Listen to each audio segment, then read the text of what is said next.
ప్రపంచ దేశాలతో పాటు భారతదేశంలో కూడా క్యాన్సర్ మహమ్మారి రోజు రోజుకు పెరిగిపోతుంది. అయితే ఈ క్యాన్సర్ రావడానికి ప్రధాన కారణాలు ఏంటి? దాన్ని ముందుగా మనం ఎలా గుర్తించాలి? ఈ విషయాలపై మాట్లాడడానికి మనతో పాటు ఉన్నారు ఒమేగా హాస్పిటల్ నుండి senior oncologist doctor Mohan Vamsi గారు. మరి వారితో మాట్లాడతాం. నమస్తే సార్. నమస్తే అండి. సార్, రోజు రోజు ఎక్కడ చూసినా కూడా క్యాన్సర్ క్యాన్సర్ క్యాన్సర్ ఎక్కువైపోతున్నాయి కేసెస్ అన్నీ కూడా. నిజంగానే క్యాన్సర్ అంత పెరిగిపోతున్నదా భారతదేశంలో? తప్పకుండా అండి. క్యాన్సర్ ఇన్సిడెన్స్ రోజుకి ర్యాపిడ్గా పెరిగిపోతుందండి. మన 2022 ICMR Indian council for medical research New Delhi వారి స్టాటిస్టిక్స్ ప్రకారం భారతదేశంలో ప్రతి సంవత్సరం more than 15 lakh new cancer cases diagnose చేయబడతాయని అంచనా. But what is important is cancer భారతదేశంలో నోటిఫైబుల్ డిసీజ్ కాదు. ఉదాహరణకి వాళ్ళు మార్నింగ్ ఇద్దరు క్యాన్సర్ పేషెంట్ చూశారనుకోండి, కొత్త కేసెస్ ఫస్ట్ టైం డయాగ్నోస్ అయినాయి, ఇక్కడే డయాగ్నోస్ అయినాయి. నేను వెంటనే దాన్ని గవర్నమెంట్ ఆఫ్ ఇండియాకి నోటిఫై చేయాల్సిన అవసరం లేదు, మున్సిపల్ అథారిటీస్కి నోటిఫై చేయాల్సిన అవసరం లేదు. ట్రీట్మెంట్ చేస్తే సరిపోతుంది.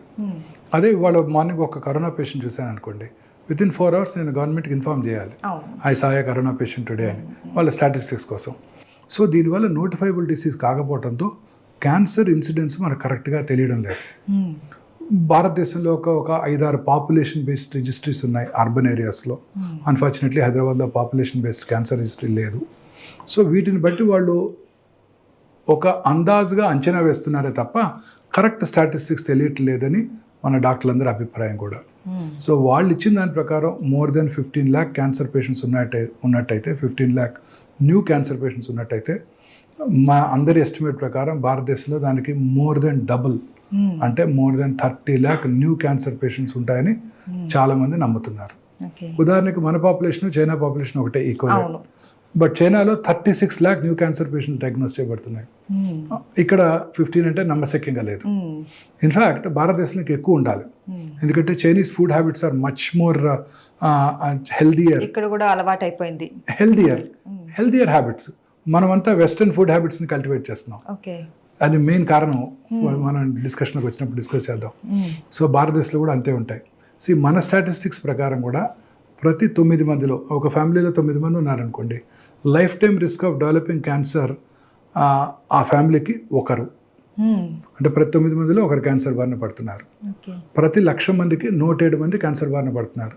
ఉదాహరణకు అమీర్పేటలో 1,00,000 మంది ప్రజలు ఉన్నారనుకోండి, సంవత్సరానికి 107 న్యూ క్యాన్సర్ పేషెంట్స్ అమీర్పేట నుంచి డయాగ్నోస్ చేయబడతాయి. సో అంత ర్యాపిడ్గా క్యాన్సర్ ఇన్సిడెన్స్ పెరిగిపోతుంది. 2050కి భారత అంచనా ప్రకారమే మోర్ దెన్ 35 lakhs ఉంటుందని అంచనా. సో క్యాన్సర్ ఇన్సిడెన్స్ ర్యాపిడ్గా రోజుకి పెరిగిపోతుందండి. సో దానికి తగ్గట్టు మనం క్యాన్సర్ని డయాగ్నోస్ చేయడానికి క్యాన్సర్ వార్నింగ్ సిగ్నల్స్ మన ప్రజల్లోకి ముఖ్యంగా తీసుకెళ్ళగలగాలి. ఎందుకంటే క్యాన్సర్కి ఇప్పటికీ క్యూర్ కనుగొనబడలేదు. ఎర్లీ స్టేజ్లో కనుక్కుంటేనే మనం క్యూర్ చేయడానికి అవకాశం ఉంది. కానీ cancer is a silent killer. స్లోగా పెరుగుతుంటుంది, సిమ్టమ్స్ కలిగించదు, అందువల్ల ఎవరు డాక్టర్ దగ్గరికి రారు. సో అందుకని మనం ముఖ్యంగా అవేర్నెస్ ప్రోగ్రామ్స్ ద్వారానే మన ప్రజల్లో ఈ క్యాన్సర్ మీద అవేర్నెస్ తీసుకొస్తే, వార్నింగ్ సిగ్నల్ మీద, అప్పుడు క్యాన్సర్ని ప్రివెంట్ చేయడానికి, క్యాన్సర్ వార్నింగ్ సిగ్నల్స్ తెలుసుకోవడానికి అవకాశం ఉంటుంది. అసలు సార్, క్యాన్సర్ అంటేనే చాలా రకాలు ఉంటున్నాయి. మనం చూస్తున్నాం ఈ మధ్య తల భాగం నుంచి కాళ్ళ వరకు ప్రతి చోట క్యాన్సర్ అన్నది ఎక్కడ వస్తుందో తెలియదు. మెయిన్ ఈ క్యాన్సర్ అంటే ఏంటి అనేది చాలా మందికి కూడా అవగాహన లేదు. మన శరీరంలో ఉన్న కోట్లాది కణజాలంలో ఏదో ఒక కణం అప్రతీతంగా పెరిగిపోవటానే క్యాన్సర్ అంటారు. ఇప్పుడు మన బాడీలో లిమిటేషన్స్ ఉన్నాయి. ఉదాహరణకి చిన్నప్పుడు ముక్కు చిన్నదిగా ఉండేది, ఈ సైజుకి రాగానే ఆగిపోయింది, ఇంకా పెరగడం ఆగిపోయింది. అలా ఒక నియంత్రణ విధానం ఉన్నది మన శరీరానికి. ఆ నియంత్రణని దాటి క్యాన్సర్ కణం క్రమంగా పెరిగిపోతుంటాయి. అంటే ఒక్క కణం 2 అవుతాయి, 2, 3, 4 అవుతాయి, 4, 8 అవుతాయి, 8, 16 అవుతాయి, 8 లక్షలు 16 లక్షలు అవుతాయి. అలా పెరిగిపోవటాన్ని క్యాన్సర్ అంటారు. అది ఎక్కడైనా ఉండొచ్చు. మన నియంత్రణ దాటి, మన రెగ్యులేటరీ మెకానిజమ్స్ని దాటి మన శరీరంలో మీరు అన్నట్టు స్కాల్ప్ నుంచి కాలు చిటికన వేలు వరకు ఏదో ఎక్కడో ఒక కణం అలా పెరిగిపోవటాన్ని క్యాన్సర్ అంటారు. సో ఇప్పుడు మన సైంటిస్టులకి మంచి అవగాహన వచ్చింది, క్యాన్సర్ మీద పూర్తి అవగాహన వచ్చింది. మన బాడీలో అబౌట్ 22,000 ప్రోటాన్ కోడింగ్ జీన్స్ ఉంటాయి, equally good number of non proton coding jeans ఉంటాయి. ఇందులో సైంటిస్టులు ఒక 500 to 600 ఆంకోజీన్స్ని ఐడెంటిఫై చేశారు. ఆంకోజీన్స్ అంటే క్యాన్సర్ కారక జన్యువులు. వీటిలో వచ్చే మ్యుటేషన్స్ ఆధారంగానే ఈ క్యాన్సర్స్ వస్తున్నాయి. ఓకే, రకరకాల క్యాన్సర్. అన్ని రకాల క్యాన్సర్లు. సైంటిస్టులు ఇప్పుడు గట్టిగా నమ్ముతున్నారు. దీన్నే ఫౌండేషన్ 1 మెడిసిన్ అంటారు. అంటే ఈ 500-600 జీన్స్లో ఏదో ఒక జీను ఏదో ఒక కారణం వల్ల, అది డైటరీ కానివ్వండి, ఎన్విరాన్మెంటల్ ఫ్యాక్టర్ కానివ్వండి, జెనెటిక్ కానివ్వండి, ఆ మ్యూటేషన్ జరిగి ఆ మ్యూటేషను వలన ఆ క్యాన్సర్ కణం అప్రతిహితంగా పెరిగిపోతుంటుంది. ఇది మన సైంటిస్టులు ఐడెంటిఫై చేశారు. ఇప్పుడు ప్రతి క్యాన్సర్కి కూడా ఇది మ్యూటేషన్, మనం ఏ మ్యూటేషన్ వల్ల క్యాన్సర్ వచ్చింది తెలుసుకునే సదుపాయం ఇప్పుడు మనకి అందుబాటులోకి వచ్చింది హైదరాబాద్లోనే. ఆ కొన్ని మ్యూటేషన్స్ని టార్గెట్ చేసే మందులు కూడా అందుబాటులోకి వచ్చాయి. అది సో ఇలా క్యాన్సర్ బాడీలో ఎక్కడైనా రావచ్చు. లైనింగ్ మీద, అంటే లైనింగ్ అంటే ఒక లైనింగ్, ఇప్పుడు ఉదాహరణకి మన బాడీకి స్కిన్ లేయర్, లైనింగ్ మీద వచ్చే క్యాన్సర్స్ని కార్సినోమాస్ అంటారు. లోపల వచ్చే క్యాన్సర్స్ని సార్కోమాస్ అంటారు. సాఫ్ట్ టిష్యూ అంటే లైనింగ్ లోపల ఉండే టిష్యూ సాఫ్ట్ టిష్యూ. ఇప్పుడు ఇంటెస్టైనల్ ట్రాక్ ఉంది, దాని లైనింగ్ మీద వచ్చినట్టయితే కార్సినోమా, లోపల వచ్చినట్టయితే సార్కోమా, లైనింగ్ కింద వచ్చినట్టయితే సార్కోమా. ఇంకా 3వ గ్రూపు కార్సినోమా, సార్కోమా. 3వ గ్రూపు హిమటలాజికల్ మాలిగ్నెన్సీస్ అంటే రక్త సంబంధ క్యాన్సర్స్, అంటే లింఫోమాస్, లుకీమియాస్. ఇలా 3గా బ్రాడ్గా మనం డివైడ్ చేయవచ్చు క్యాన్సర్స్. బాడీలో ఎక్కడొచ్చినా ఈ 3 బ్రాడ్ వెరైటీస్లో ఈ క్యాన్సర్ని మనం ప్లేస్ చేయడానికి అవకాశం ఉంటుంది. అయితే మీరే అన్నారు క్యాన్సర్ అనేది సైలెంట్ కిల్లర్ అనేసి. సో ఇది చాలా వరకు బయట పడేంత వరకు కూడా మనకు తెలియదు, సివియర్ స్టేజ్కి వెళ్ళేంత వరకు కూడా మనకు తెలియదు. దీన్ని మనము ఫస్ట్లోనే మనం గుర్తించాలి అంటే ఎలాంటి లక్షణాలను మనం ఐడెంటిఫై చేయాలి సార్? సో బేసిక్గా వచ్చిన ఆర్గన్ బట్టి ఆధారపడి ఉంటుంది. ఓకే, ఎక్కడ ఇప్పుడు ఉదాహరణకి ఏ ఆర్గన్లో వచ్చినా కూడా వచ్చిన ఆర్గన్ ఆధారపడి, బట్ కొన్ని జనరల్ సిమ్టమ్స్ ఉన్నాయి. అందులో most important unexplained weight loss. అంటే మామూలుగానే తింటున్నారు, మామూలుగానే వారి జీవితం గడుపుతున్నారు, బట్ క్రమక్రమంగా వెయిట్ తగ్గిపోతున్నారు. ఏంటి మీరు తగ్గిపోతున్నారు అని అడుగుతున్నారు ఫ్యామిలీ మెంబర్స్. అది very good important warning signal. రెండోది ఆకలి తగ్గిపోవటం, అంటే తినాలనిపించకపోవటం, ఆకలి తగ్గటం, డిస్టేస్ట్ ఫర్ ఫుడ్. మీకు చాలా ఇష్టమైన ఫుడ్ టేబుల్ మీద ఉంది, తినడానికి ఆకలి వస్తుంది, తినడానికి అక్కడి దాకా వెళ్తారు, తినబుద్ధి కాక తిరిగి వచ్చేస్తారు. Very important warning signal of cancer. ఇది చాలా ఇంపార్టెంట్. తర్వాత లో గ్రేడ్ ఫీవర్, అంటే జస్ట్ నాట్ మచ్, 99, 99.5, 100 కన్నా తక్కువే, ఈవినింగ్లో కానీ ఎప్పుడో ఒకసారి ఇర్రెగ్యులర్గా రావటం, లో గ్రేడ్ ఫీవర్, ఫీవరిష్గా అనిపించడం, థర్మోమీటర్ పెట్టి చూసుకుంటే 99, 99.5, సోర్ థ్రోట్ గట్రా ఏమి లేదు, వైరల్ ఫీవర్ అనుకుంటాం, 2 రోజులు చూస్తాం, కంటిన్యూస్గా అలా ఫీవర్ ఉండటం, ఆకలి తగ్గిపోవటం, distaste for food, weight loss, ఇవన్నీ కూడా జనరల్ సిమ్టమ్స్ ఆఫ్ క్యాన్సర్. అంటే ఇవి ఉంటే క్యాన్సర్ ఉందని కాదు, బట్ క్యాన్సర్ ఉండి ఉండవచ్చు. ఖచ్చితంగా సింటమ్స్ వచ్చినప్పుడు మనం వెంటనే అలర్ట్ అయ్యి టెస్టులు చేయించుకోవాలి. ఐదర్ పరీక్ష మన ఫ్యామిలీ ఫిజిషియన్ కలవటము, దగ్గరలో మన ఫ్యామిలీ ఫిజిషియన్ ఉంటారు, లేదా ఒక ఆంకాలజిస్ట్ని కలవటం చేయాల్సి ఉంటుంది. రెండోది ఆర్గన్ని బట్టి. Start with brain. Brain cancer is a very common cancer. అయితే బ్రెయిన్లో 2 రకాల క్యాన్సర్లు ఉంటుంటాయి. ఒకటి ఏంటంటే ప్రైమరీ బ్రెయిన్ ట్యూమర్స్, అంటే బ్రెయిన్లోనే పుట్టాయి, కానీ బ్రెయిన్లో 70% ఆఫ్ ద ట్యూమర్స్ శరీరంలో ఇతర భాగాల్లో పుట్టి బ్రెయిన్కి వెళ్తాయి. ఉదాహరణకు ఊపిరితిత్తుల్లో, కిడ్నీ, బ్రెస్ట్, ఎక్కడైనా సరే బ్రెయిన్కి వెళ్తుంటాయి. సో బ్రెయిన్ యొక్క ట్యూమర్స్ ప్రైమరీ కానీ సెకండరీస్ కానీ లక్షణాలు ఎలా ఉంటే మళ్ళీ జనరల్ సిమ్టమ్స్ ఉన్నాయి వాటికి. ఒకటి ఏంటంటే అర్లీ మార్నింగ్ హెడేక్, పొద్దున్నే లేవటంతోనే హెడేక్తో లేస్తారు, లేదా లేచిన వెంటనే హెడేక్ ఉంటుంది, లేకపోతే హెడేక్తో పొద్దున్నే 3 4 లేస్తారు, అండ్ కంటిన్యూస్గా ఇంక్రీజ్ అవుతుంటుంది. నడి వయసులో ఎస్పెషల్లీ 40s తర్వాత ఇలాంటిది వచ్చిందంటే ఇమ్మీడియట్గా వీ షుడ్ బికమ్ సస్పీషియస్. అదే ఐస్ ప్రాబ్లం వల్ల కూడా హెడేక్ వస్తుంది, అది ఈవినింగ్ వస్తుంది, అది పొద్దున్నే రాదు.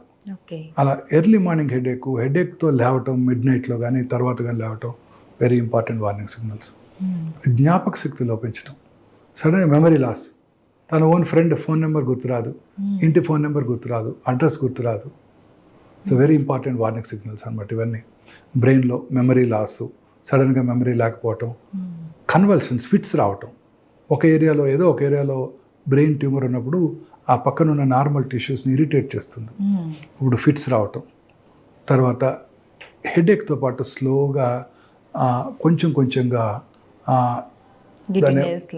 స్లోగా జనరల్ కండిషన్ డిటీరియేట్ అవటం, ఎక్కువసేపు నిద్రపోవటం, కోమాలోకి వెళ్ళిపోవటం కూడా జరుగుతుంటుంది. దీన్నే science of raised intracranial tension అంటారు. బ్రెయిన్ చుట్టూ స్కల్ బోన్ ఉంది, రిజిడ్ స్కల్ బోన్, అటుపక్క పెరగనివ్వదు, నార్మల్ బ్రెయిన్ని కంప్రెస్ చేస్తుంది. ఓకే. సో కంప్రెస్ చేసినప్పుడు మరి ఇలాంటి సిమ్టమ్స్ వస్తాయి అనమాట. This is called science of increased intracranial tension. అది తర్వాత వచ్చిన లొకేషన్ని బట్టి బ్రెయిన్లో చాలా లోబ్స్ ఉంటాయి. ఫ్రాంటల్ లోబ్లో ట్యూమర్ వచ్చింది అనుకోండి, వాళ్ళలో విచక్షణ జ్ఞానం కోల్పోతారు.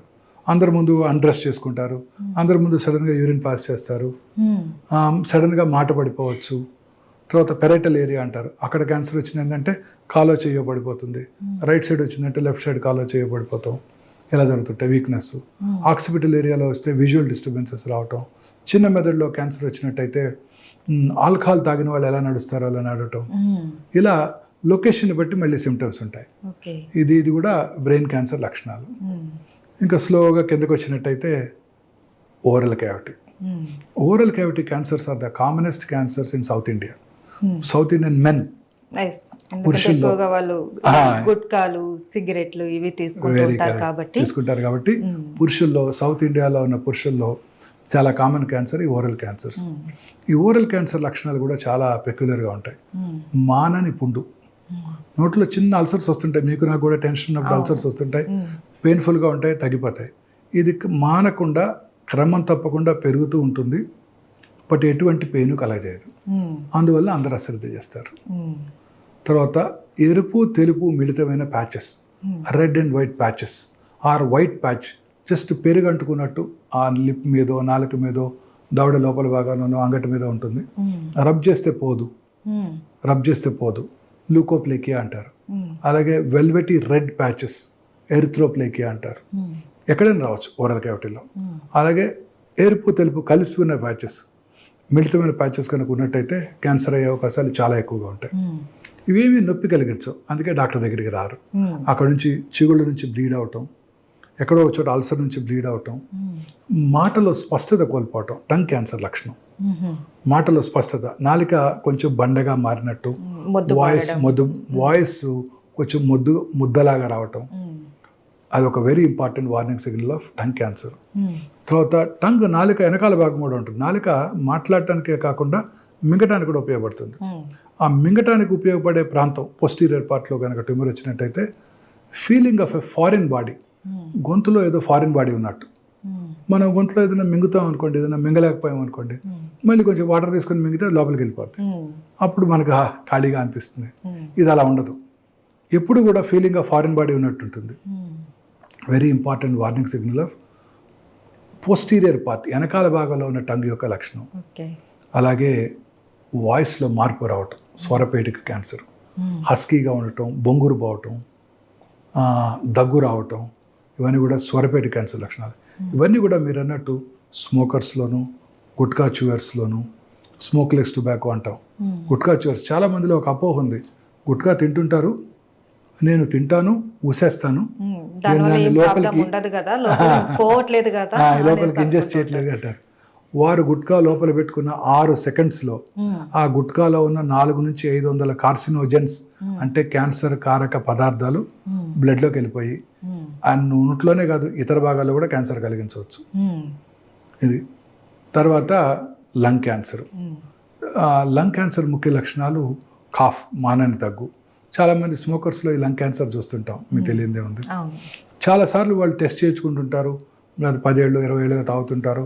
లాస్ట్ ఇయర్ కూడా ఇలానే దగ్గు వచ్చింది, డాక్టర్ దగ్గరికి వెళ్ళాను, సిటీ స్కాన్ కూడా చేశారు, స్మోకర్స్ బ్రాంకైటిస్ అన్నారు అని రెండోసారి వచ్చినప్పుడు కూడా అశ్రద్ధ చేస్తుంటారు. అప్పుడు క్యాన్సర్ ఉండకపోవచ్చు, ఇప్పుడు క్యాన్సర్ వచ్చి ఉండొచ్చు. సో మానని దగ్గు, దగ్గినప్పుడు వచ్చే ఫ్లెమ్లో కళ్ళలో రక్తం పట్టడం, ఇవన్నీ వెరీ ఇంపార్టెంట్ వార్నింగ్ సిగ్నల్స్. అలాగే లో గ్రేడ్ చెస్ట్ పెయిన్, ఆకలి తగ్గటం, లో గ్రేడ్ ఫీవరు, వెయిట్ లాసు, ఇవన్నీ కూడా లంగ్ క్యాన్సర్ ముఖ్య లక్షణాలు. చాలాసార్లు లంగ్ క్యాన్సర్ చిన్నదిగా ఉండొచ్చు, శరీరంలో ఇతర భాగాలకు పాకిపోవచ్చు, ఎస్పెషల్లీ బ్రెయిన్. బ్రెయిన్కి వెళ్ళిపోతుంది.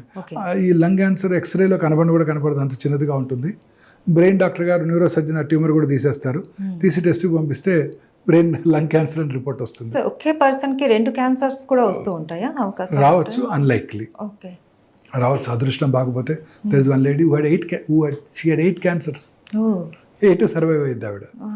చూస్తుంటాం, అది కూడా కామనే. ఇప్పుడు ఉదాహరణకి కామన్ ఎగ్జాంపుల్, ఇప్పుడు రైట్ సైడ్ చీక్లో లోపల భాగంలో క్యాన్సర్ వచ్చింది అనుకోండి, వాళ్ళకే లెఫ్ట్ సైడ్ వచ్చే అవకాశాలు చాలా ఎక్కువ ఉంటాయి. స్ప్రెడ్ అయిపోతుంది. స్ప్రెడ్ అవ్వదు, కొత్తవి. ఓకే. నేను పేషెంట్కి ఎలా ఎగ్జాంపుల్ చెప్తానంటే, గోదావరి కనిలో బొగ్గు దొరికితే పక్కన ఉన్న రామగుండం, మంచిర్యాల, పెద్దపల్లి, రామకృష్ణపురం అక్కడ కూడా బొగ్గు దొరుకుతుంది. అట్లా ఇక్కడ వచ్చిందంటే ఇక్కడ రావచ్చు, ఇక్కడ రావచ్చు, ఇక్కడ రావచ్చు, ఇక్కడ రావచ్చు. సో అంటే ఒక చోట కనుక వచ్చినట్టయితే ఏవైతే కారణాలు ఇక్కడ క్యాన్సర్ కలిగించాయో అవే కారణాలు ఈ ఏరియాలో కూడా ఉంటాయి కదండి, అక్కడ కూడా వస్తాయి. అలాగే ఒక బ్రెస్ట్ లో క్యాన్సర్ వచ్చిందంటే రెండో బ్రెస్ట్ లో క్యాన్సర్ వచ్చే అవకాశాలు ఎక్కువ. సో ఎవరికైనా బ్రెస్ట్ క్యాన్సర్ రిస్క్ ఏంటంటే ఆల్రెడీ బ్రెస్ట్ క్యాన్సర్ వచ్చి ఉండటం very important risk factor. So అదొకటి ఇంపార్టెంట్. సో లంగ్ క్యాన్సర్, తర్వాత స్లోగా gastro. Commonest cancer South Indian మెన్లో గ్యాస్ట్రిక్ క్యాన్సర్. గ్యాస్ట్రిక్ క్యాన్సర్ లక్షణాలు ఏంటంటే, చాలామంది అంటుంటారు నాకు గ్యాస్ ఎక్కువ ఉంటుంది, నాకు గ్యాస్ ఉంటుంది అనేది. కొంచెం ఫుడ్ తినగానే పొట్ట ఫుల్ అయిపోయినట్టు ఉండటం very important warning signal of gastric cancer. అలాగే వామిటింగ్, వామిటర్స్లో బ్లడ్ ఉండటం, మోషన్ డార్క్ బ్లాక్ కలర్లో వెళ్ళటం, అంటే అక్కడ స్టమక్లో ఉన్న అల్సర్లో బ్లీడింగ్ అవుతుంటుంది. ఆ బ్లడ్ మోషన్లో బ్లాక్ కలర్లో కనపడుతుంది, రెడ్ కలర్లో కనపడదు. ఎందుకంటే యాసిడ్ ఎన్విరాన్మెంట్లో ఆ బ్రైట్ రెడ్ బ్లడ్ బ్లాక్ అయిపోతుంది. సో బ్లాక్ టారీ మోషన్ వచ్చిందంటే అప్పర్ జిఏ బ్లీడ్ ఉన్నట్టు, స్టమక్ అల్సర్ కావచ్చు.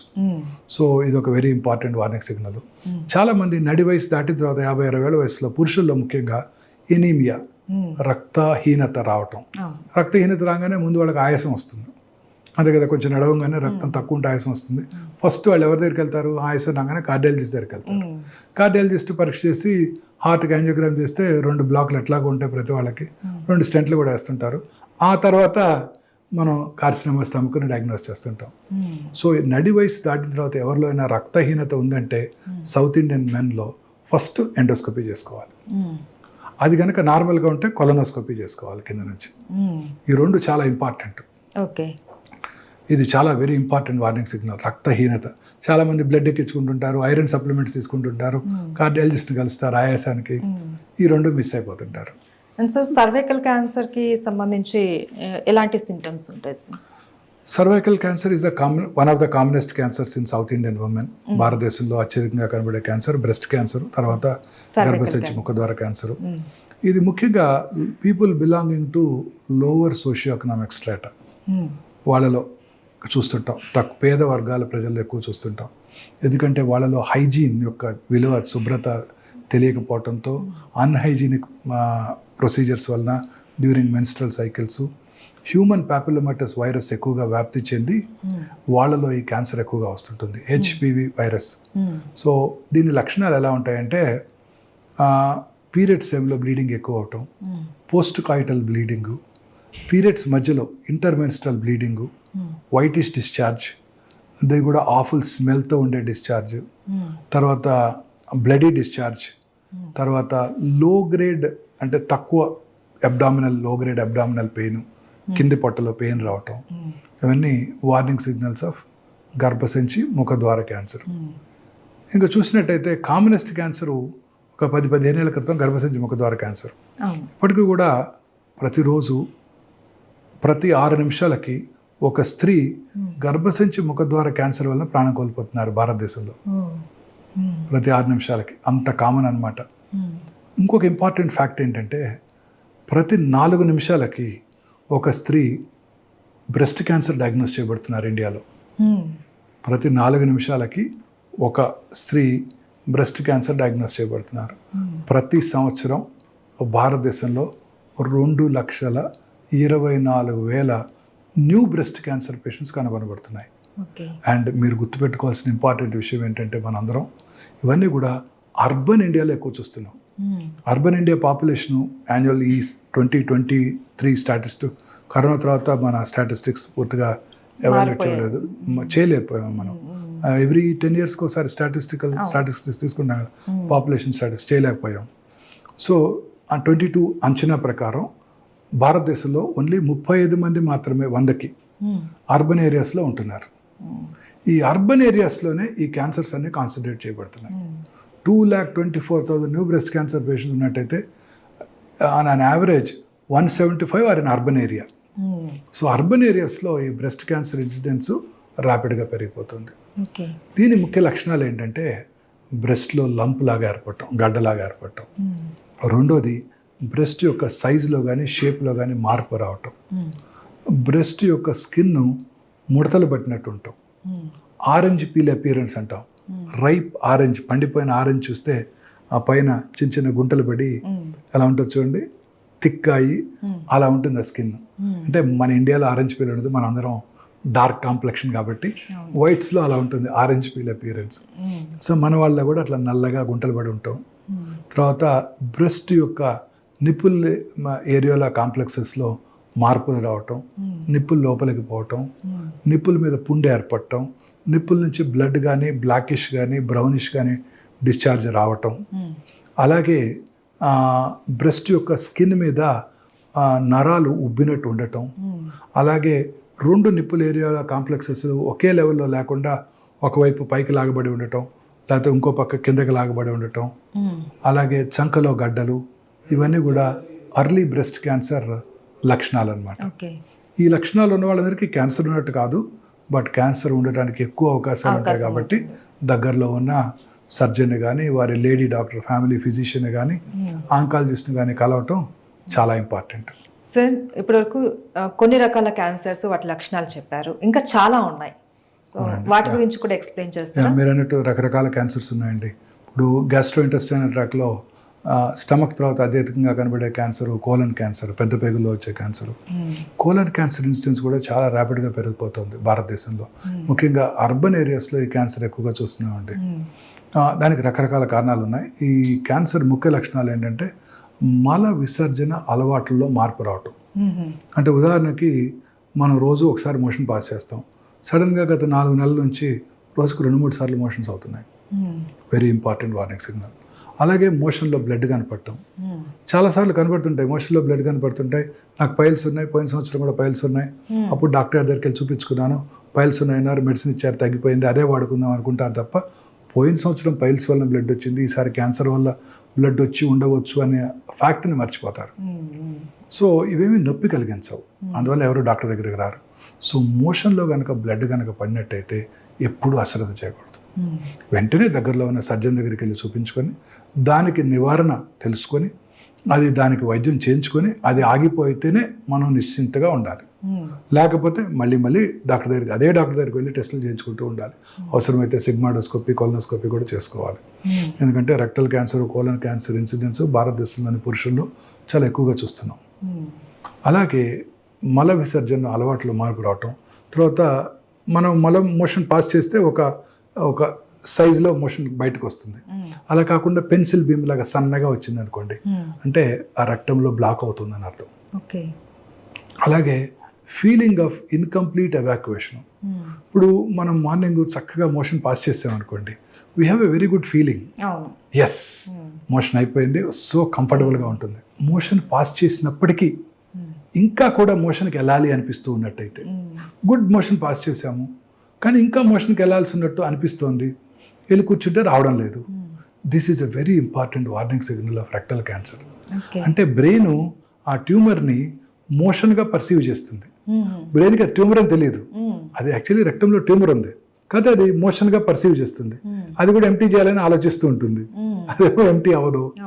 ఇది ఫీలింగ్ ఆఫ్ ఇన్కంప్లీట్ ఎవాక్యుయేషన్.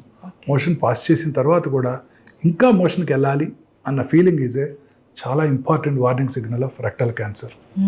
తర్వాత రెగ్యులర్గా మోషన్తో పాటు సడన్గా కొన్నిసార్లు లూజ్ మోషన్స్ అయిపోవటం, కొన్నిసార్లు కాన్స్టిపేషన్ రావటం.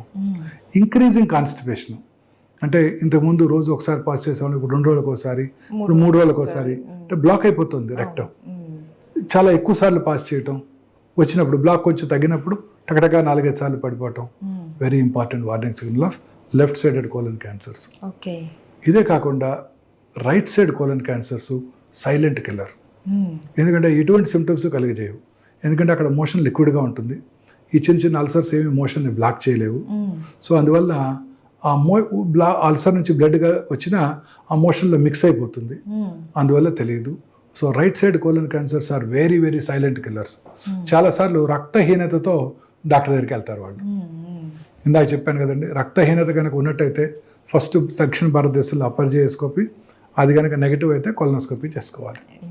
ఇది కోలన్ క్యాన్సర్ ముఖ్య లక్షణాలు. ఈ రకంగా బ్లడ్ ఎక్కడొచ్చినా అబ్నార్మలేనండి.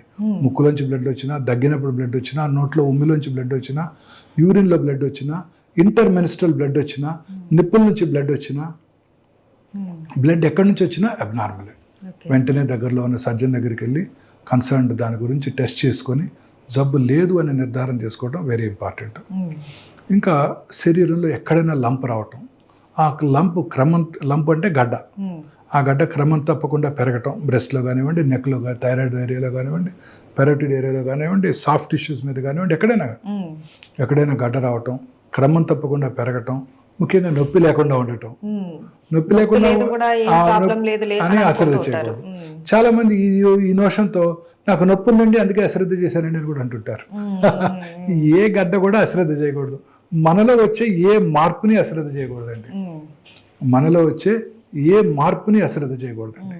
ఎటువంటి మార్పుని అశ్రద్ధ చేయకూడదు. రోజు 3 సార్లు మోషన్కి వెళ్ళే అలవాటు ఉంది, ఇప్పుడు ఒకసారి వెళ్తున్నాం, మార్పే. అది ఎటువంటి మార్పు అశ్రద్ధ చేయకూడదు. రోజు రాత్రిపూట యూరిన్కి వెళ్ళాము, సడన్గా 50 ఏళ్ళు దాటాయి, రోజు రాత్రిపూట 4-5 సార్లు యూరిన్కి వెళ్ళాల్సి వస్తుంది. Very important warning signal of prostate cancer లేదా ప్రాస్టేట్ ఎన్లార్జ్మెంట్. సో రాత్రిపూట యూరిన్, నాక్టూరియా, రాత్రిపూట యూరిన్ ఎక్కువసార్లు పాస్ చేయాల్సి రావటం, ఇంక్రీజ్డ్ ఫ్రీక్వెన్సీ, డే టైం కూడా ఫ్రీక్వెంట్గా వాష్రూమ్కి వెళ్ళాల్సి రావటం, హెసిటెన్సీ, ఎస్పెషల్లీ 50 దాటిన తర్వాత వాష్రూమ్కి వెళ్తాము, యూరిన్ వెంటనే రాదు, you to wait for a minute, మెల్లగా ఆగాలి. స్ట్రీమ్ కూడా సరిగా పడకుండా దగ్గర మీద కాళ్ళ మీద పడిపోవటం. తర్వాత అర్జెన్సీ, యూరిన్ రాగానే పరిగెత్తాలి, లేకపోతే ఇన్నర్స్లో పడిపోతుంది, కంట్రోల్ చేసుకోలేము. ఇవన్నీ కూడా warning signals of prostate cancer. అంటే ఇవి ఉంటే క్యాన్సర్ ఉందని కాదు, బట్ ప్రాస్టేట్ ఎన్లార్జ్డ్ అయింది, ఉండే అవకాశాలు ఎస్పెషల్లీ 50 తర్వాత ఎక్కువగా ఉంటాయి. సో వెంటనే ఇలాంటి సిమ్టమ్స్ ఏమన్నా కూడా చెక్ చేసుకోవాలి. అలాగే స్కిన్ క్యాన్సర్స్ కూడా చాలా కామన్గా చూస్తుంటాం. పుట్టుమచ్చల్లో వచ్చే క్యాన్సర్స్, మెలనోమాస్ అంటాం, చాలా ప్రమాదకరమైనవి, అవి చాలా ర్యాపిడ్గా పాకిపోతాయి. మొన్న మధ్య ఒక కేసు చూశాను, బ్రెయిన్లో ట్యూమర్ ఉంది, మల్టిపుల్ ట్యూమర్స్ ఉన్నాయి, తలనొప్పితో డాక్టర్ దగ్గరికి వస్తే బ్రెయిన్ స్కాన్ చేస్తే మల్టిపుల్ మెట్స్ ఉన్నాయి. బాడీ అంతా స్కాన్ చేస్తే ఎక్కడ బెడ్ స్కాన్ చేసినా ఏం కనబడలా. చూస్తే కాలు బొట్టన వేలు క్రింద, వేలు గోరు క్రింద ఒక 2 మిల్లీమీటర్ల మచ్చ ఉంది, బ్లాక్ మచ్చ, అది మెలనోమా. అక్కడ నుంచి బ్రెయిన్కి వెళ్ళిపోయిందండి. అంత ప్రమాదకరమైన ఈ మెలనోమా క్యాన్సర్స్. కాలు హీల్ మీద చిన్న మచ్చ ఒకటి ఉంటుంది, ఆ మచ్చ లివర్కి పాకిపోవచ్చు. సో పుట్టుమచ్చల్లో వచ్చే మార్పులు, పుట్టుమచ్చ సైజు పెరగటం, కలర్ మారటం, అల్సరేషన్ ఏర్పడటం అంటే పుండుగా మారటం, పుట్టుమచ్చ నుంచి పెలుసులుగా పొరలుగా ఊడిపోవటం, స్కిన్ ఊడిపోవటం, అలాగే పుట్టుమచ్చల మీద పుండు పడటం, పుట్టుమచ్చల నుంచి రక్తం కారటం, ఇవన్నీ కూడా వార్నింగ్ సిగ్నల్స్ ఆఫ్ మెలనోమా. వీటిని కూడా అశ్రద్ధ చేయకూడదు. సో ఇలా అన్ని రకాల క్యాన్సర్స్ కూడా యూరిన్లో బ్లడ్ పట్టడం very important warning signal of bladder cancer.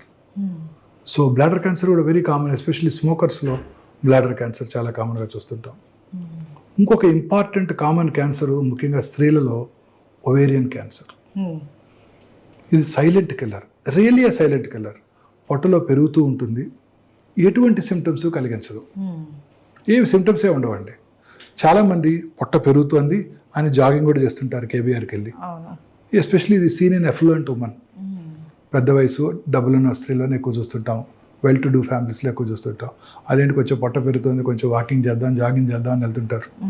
But actually లోపల క్యాన్సర్ ఉంటుంది, ఓవేరియన్ క్యాన్సర్. ఎటువంటి సిమ్టమ్స్ కలిగించవు, లో గ్రేడ్ పెయిన్ ఉంటుంది, ఎటువంటి సిమ్టమ్స్ ఉండవు. సో ఇలాంటి సిమ్టమ్స్ని అశ్రద్ధ చేయకూడదు. తర్వాత యూట్రస్ బాడీ, ఇందాక సర్వైకల్ క్యాన్సర్ లక్షణాలు చూసాం మనం.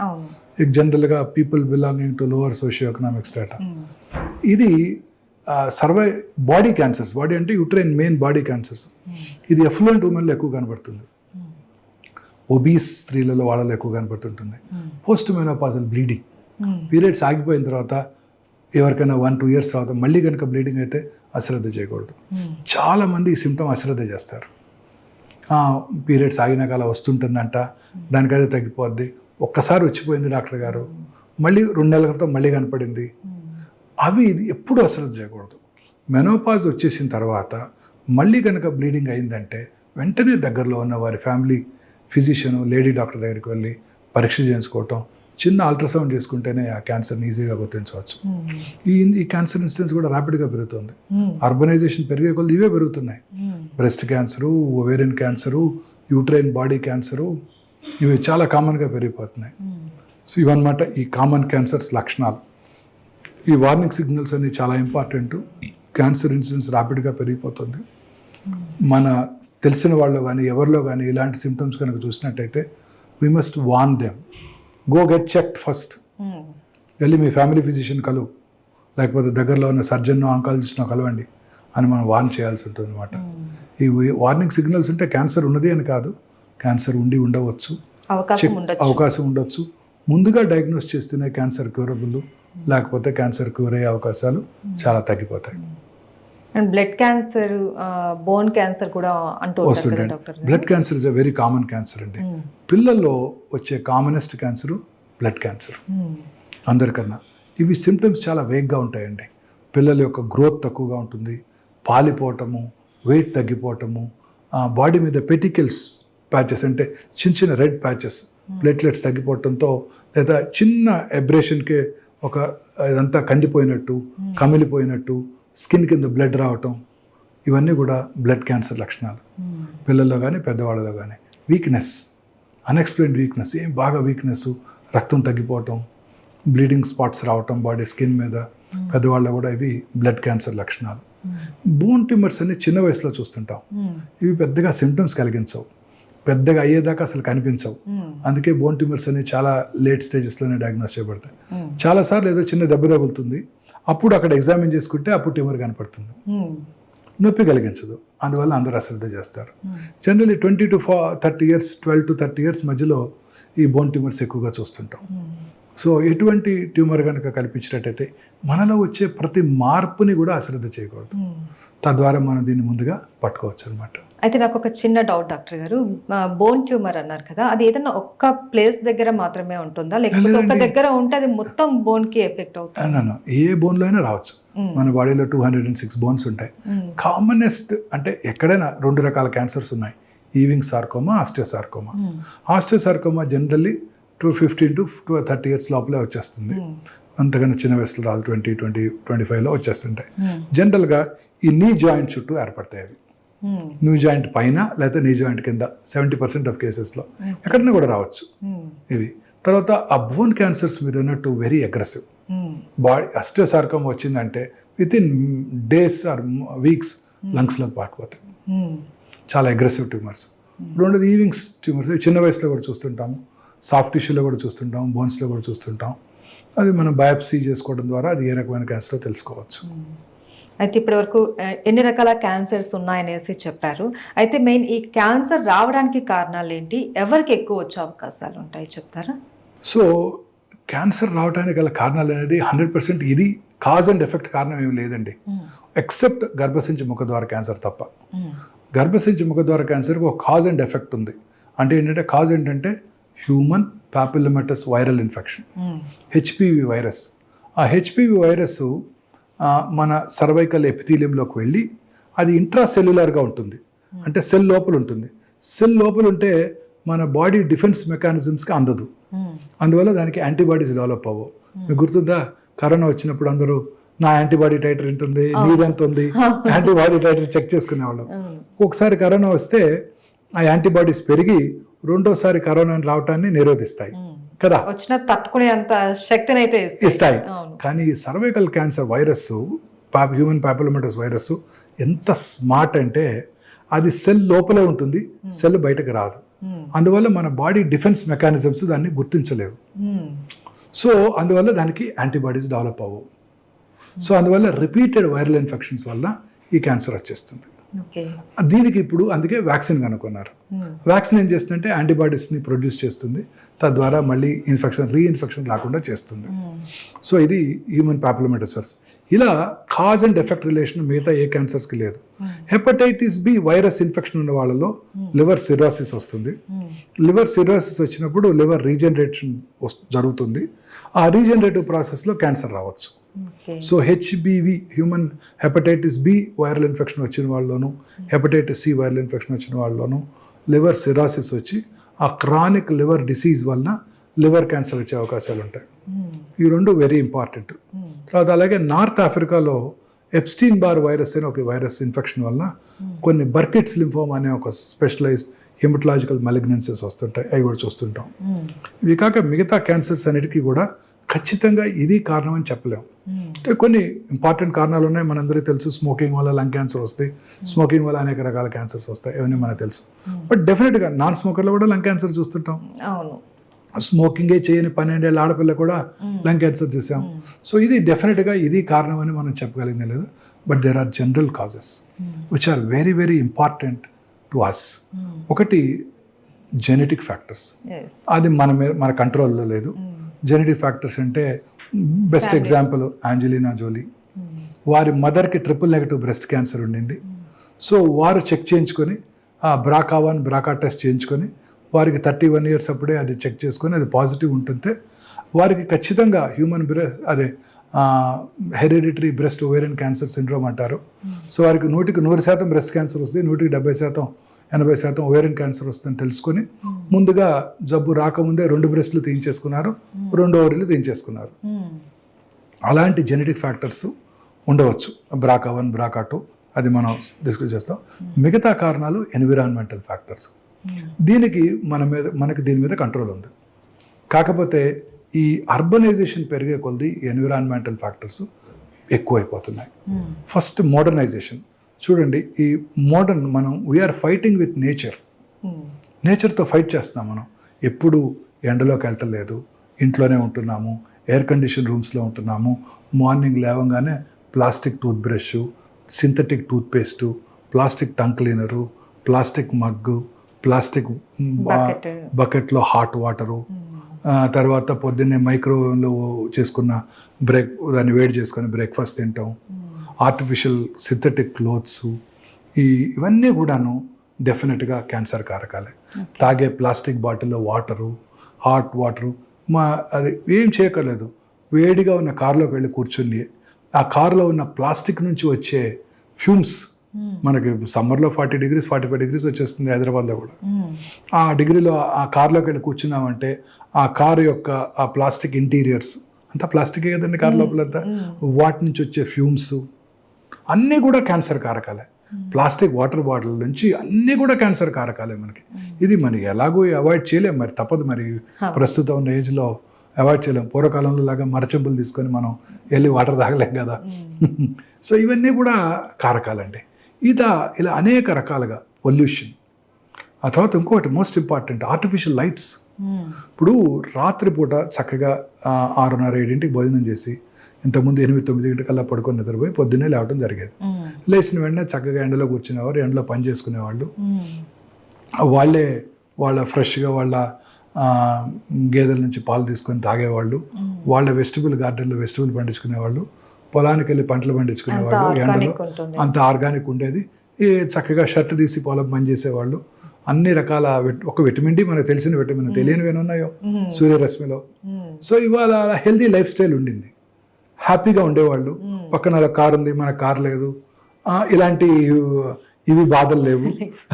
పెళ్లి చేసుకుందామంటే సొంత వాళ్ళకి ఎవరికో మేనల్లుడికో మేనకోడలకో చేసుకునేవాళ్ళు. 5 రోజులు సంతోషంగా గడిపేవాళ్ళు. సంతోషం సగం బలం. Happiness is the most important immune booster. Happiness is the most important immune booster. నేను ఒక ఫుల్ పేజ్ ఆర్టికల్ రాశాను ఒక వెర్నాకులర్ డైలీలో. వెరీ ఇంపార్టెంట్ అండి. ఒక పేషెంట్ 72 సంవత్సరాల ఆమెకి, వాళ్ళ హస్బెండ్కి 74. 8 ఏళ్ళ నుంచి నా దగ్గరికి రెగ్యులర్గా చెకప్కి వస్తున్నారు బ్రెస్ట్ క్యాన్సర్కి. Perfectly normal. ఒకరోజు వచ్చారు, ఆమె ఒక్కరే వచ్చింది ఇంకో లేడీని తీసుకుని. ఏరండి గోపాలరావు గారు అన్నాను. అనగానే పాపం లాస్ట్ 15 days బ్యాకే కర్నరీ బైపాస్ అయిన తర్వాత కాంప్లికేషన్ వచ్చి చనిపోయారు. అప్పుడు కూడా చెక్ చేసాం, నార్మల్గా ఉన్నారు ఆవిడ. 3 నెలల తర్వాత తిరిగి వచ్చేసారు క్యాన్సర్తో. మానసిక ఆందోళన, డిప్రెషన్. ఇంకొక లేడీ 5 years అయింది నేను బ్రెస్ట్ క్యాన్సర్కి సర్జరీ చేసి, చక్కగా కంఫర్టబుల్గా ఉన్నారు. కొడుకు పెళ్ళికి పిలిచారు, వెళ్ళాను. హ్యాపీగా ఉన్నారు, అందరూ బాగున్నారు. 2 ఏళ్ల తర్వాత రికరెన్స్ వచ్చింది. ఏంటా అని చూస్తే 8 months ముందు కొడుకు డివోర్స్. సో అన్ని రకాల జబ్బులకి నా ఉద్దేశంలో మూల కారణం ఈ మానసిక ఆందోళన. కరోనా కానివ్వండి, క్యాన్సర్ కానివ్వండి.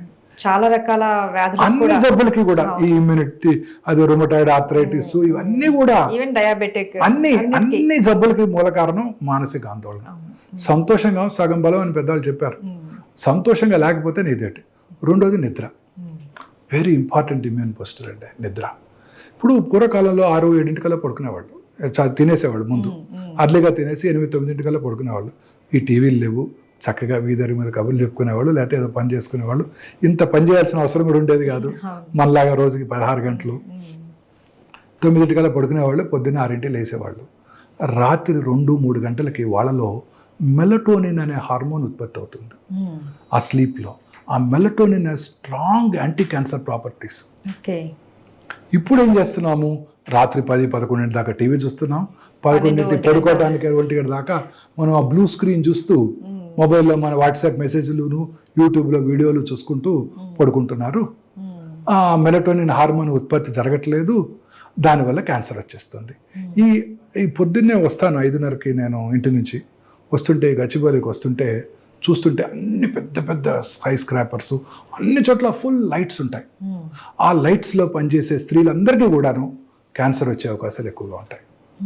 ఈ సర్కేడియన్ రిథమ్ అంటే పగలు పనిచేసుకోవటం, రాత్రి నిద్రపోవటం, ఇది లేకపోయేసరికి ఆ మెలటోనిన్ హార్మోన్ ఉత్పత్తి లేకుండా ఈ ఆర్టిఫిషియల్ లైట్స్లో ఎక్కువ కాలం ఉండటం వల్ల ఆ హార్మోన్ ఉత్పత్తి తగ్గిపోవడంతో breast cancer, colon cancer, lung cancer, అన్ని రకాల క్యాన్సర్స్ వస్తున్నాయి వాళ్ళలో, ఆ స్త్రీలందరిలోనూ. ముఖ్యంగా బ్రెస్ట్ క్యాన్సర్, మిగతా వాళ్ళ మిగతా క్యాన్సర్లు. చాలా ఇంపార్టెంట్ అండి ఇది. So most important advice for youngsters is రాత్రి లేట్గా టీవీ చూడటం, ఈ బ్లూ స్క్రీన్ చూడటం, లైట్ వేసుకొని పడుకోవటం. ఇది కూడా వెరీ ఇంపార్టెంట్ కాజిటివ్ ఫ్యాక్టర్. ఎక్కువ ఇల్యూమినేషన్ లైట్ పెట్టుకోనేకూడదు, ప్రిఫరబుల్లీ డార్క్లో పడుకోవాలి, తొందరగా పడుకోవాలి.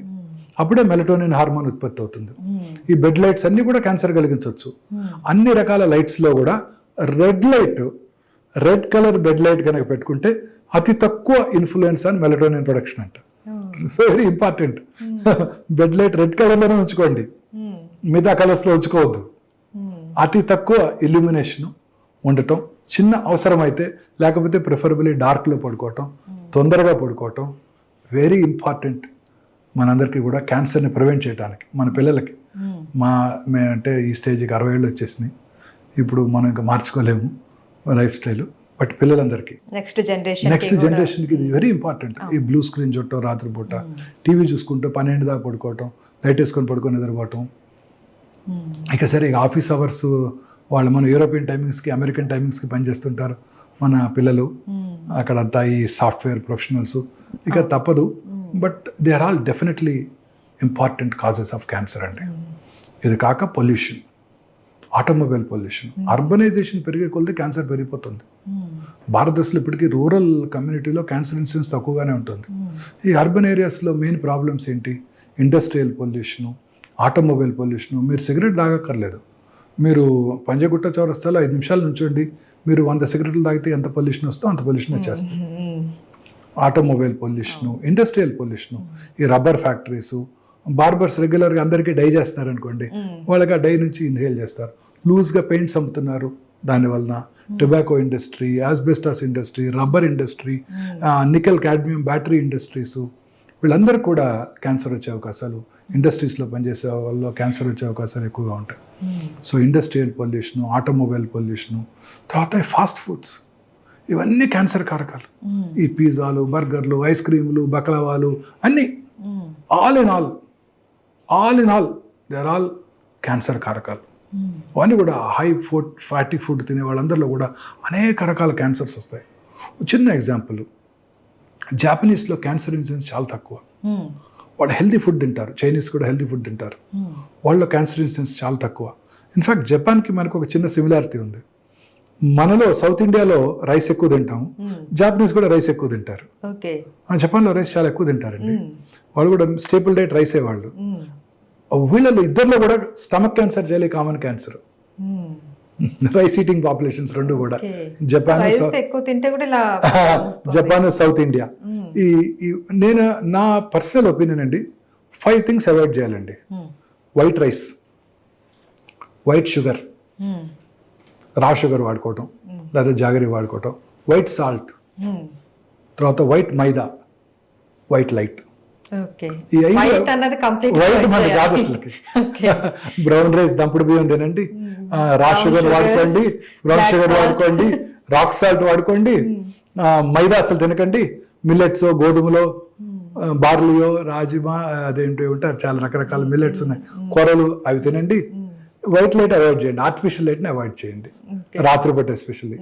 5 వైట్ థింగ్స్ మళ్ళీ చెప్తాను: white sugar, white rice, white maida, white salt and white lights. Illumination ఎక్కువ ఉన్న వైట్ లైట్స్.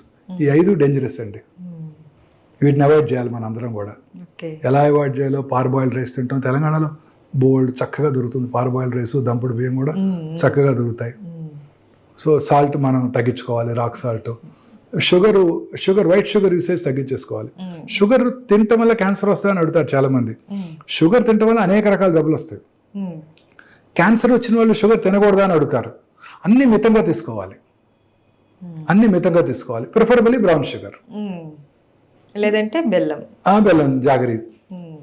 సో అన్ని మితంగా తీసుకోవాలి. ఇవి 5 కూడా అవాయిడ్ చేసుకోవడం బెటర్ అండి.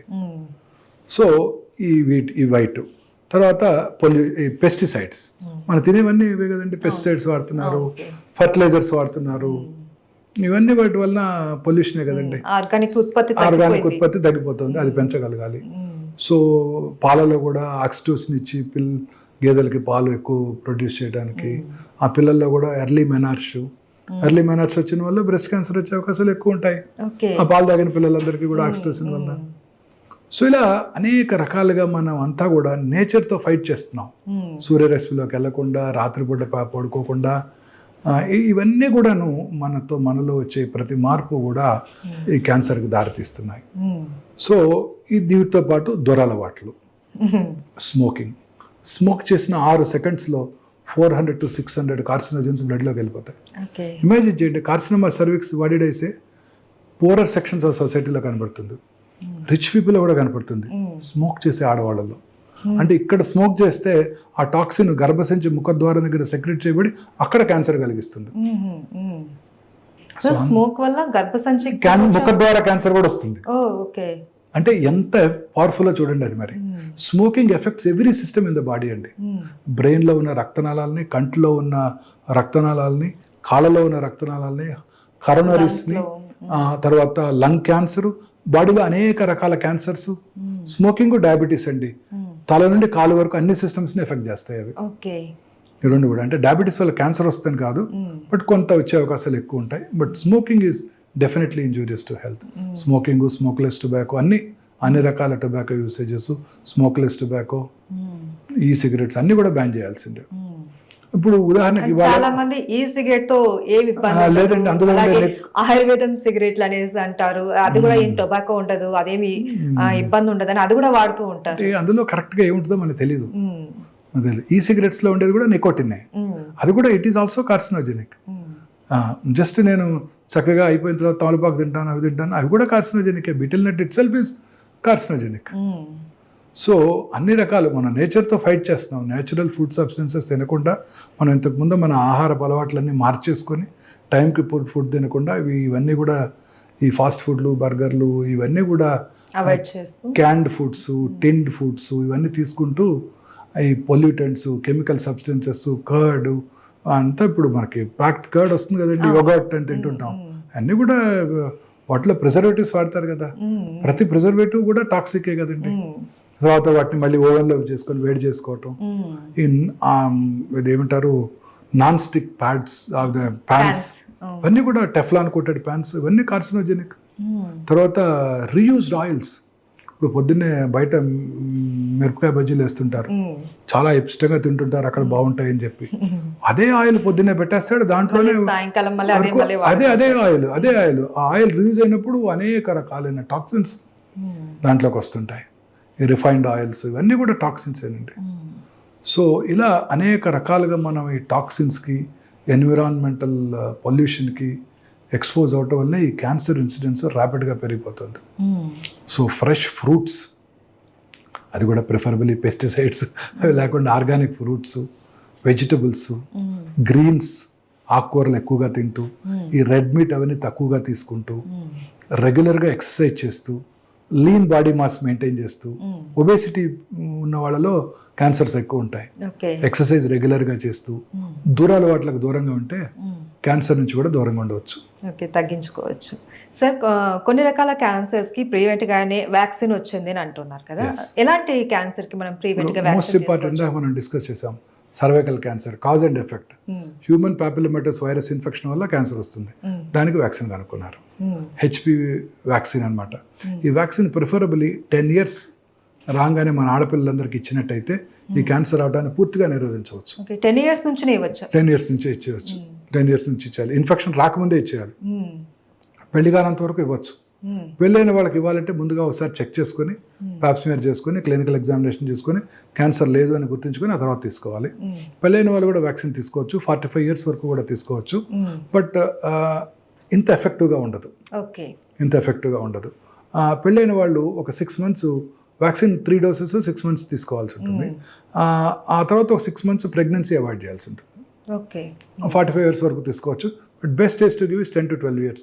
ఓకే. ఆ టైంలో కనుక వ్యాక్సిన్ ఇచ్చినట్టయితే ఖచ్చితంగా మనం స్మాల్ పాక్స్ని పోలియోని ఎట్లా ఎరాడికేట్ చేసాము ఈ గర్భసించు ముఖద్వార క్యాన్సర్ కూడా మనం ఎరాడికేట్ చేయగలుగుతాం. అయితే ఆల్రెడీ పిల్లలు ఉన్న వాళ్ళు స్త్రీలు ఇంకా ప్రెగ్నెన్సీతో అవసరం లేదు, వాళ్ళు ఖచ్చితంగా తీసుకోవచ్చు. వాళ్ళు 45 వరకు తీసుకోవచ్చు.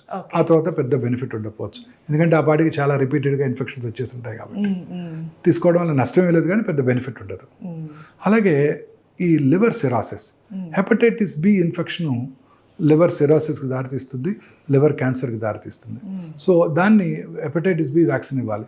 ఫార్చునేట్లీ మన ఇండియన్ గవర్నమెంట్ యూనివర్సల్ ఇమ్యునైజేషన్ ప్రోగ్రాంలో మన పిల్లలందరికీ కూడా హెపటైటిస్ బి వైరస్ వ్యాక్సిన్ ఇస్తున్నారు.